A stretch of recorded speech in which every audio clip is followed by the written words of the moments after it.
السلام عليكم ومرحبا بكم من جديد في قناتكم الف وصفه وصفه. الوصفه ديال اليوم الدجاج مبغمر معلك لذيذ بزاف.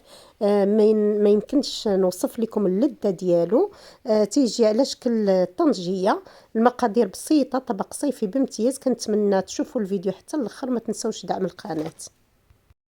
بالنسبه للمكونات بسيطه جدا. نحتاج الدجاج، نحتاج الزيت والتوابل، الثوم، قليل من السمن والحامض مصير.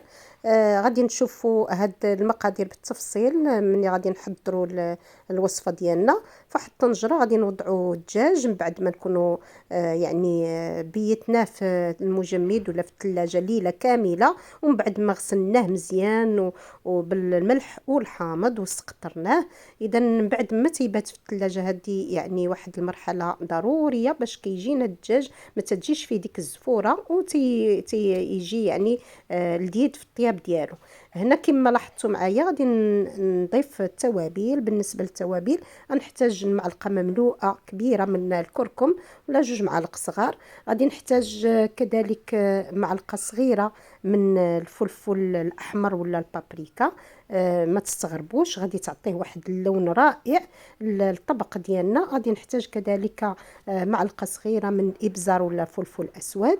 معلقه كذلك مملوءه تكون صغيره من الزنجبيل ولا سكنجبير. معلقه صغيره مملوءه من الكمون كما كتلاحظوا معايا. وغنحتاج كذلك معلقه صغيره مملوءه ديال القزبر اليابس ولا القزبر المجفف مطحون كما كتلاحظوا معايا. غادي نضيف كذلك الثوم. بالنسبه للثوم عندي 8 ديال الفصوص ديال الثوم، قشرناهم وخليناهم صاينين. غادي نضيفهم نوزعهم فوق الدجاج. غادي نضيف كذلك اللب ديال الحامض مصير ومعلقه ديال السمن كيضفي على الاطباق ديالنا واحد اللذه رائعه.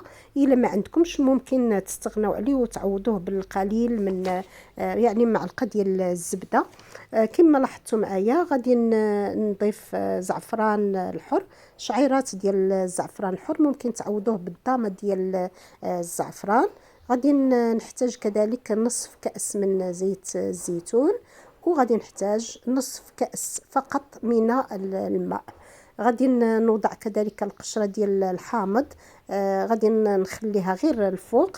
غادي نزين بها من بعد في الطبق ديالي كما كتلاحظوا معايا. وغادي نسدوا على الطنجره بدون ما نحركوا هاد المكونات، بدون ما نقليو الطنجره ديالنا.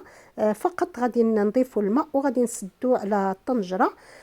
كما كتلاحظوا معايا غادي نخليو الطنجره ديالنا تغلي مباشره. من بعد ما كتغلي الطنجره تنقصوا عليها النار، وغادي تطيب على نار مهيله جدا. المده راه كتراوح بين 30 حتى 40 دقيقه على حسب النوع ديال الدجاج اللي استعملته. انا استعملت هنا الدجاج البلدي كياخذ طياب اكثر. الا كنتو مستعملين الدجاج العادي غادي تخليوها تقريبا 30 دقيقه. كما كتلاحظوا معايا غادي نخليوه حتى تينشف داك الدجاج وكيدغمر، تتبقى غير الزيت فقط. وكنقدموا الصحن ديالنا، ممكن تزينوه بالزيتون. وهذا هو الطبق ديالنا، والى الملتقى ان شاء الله.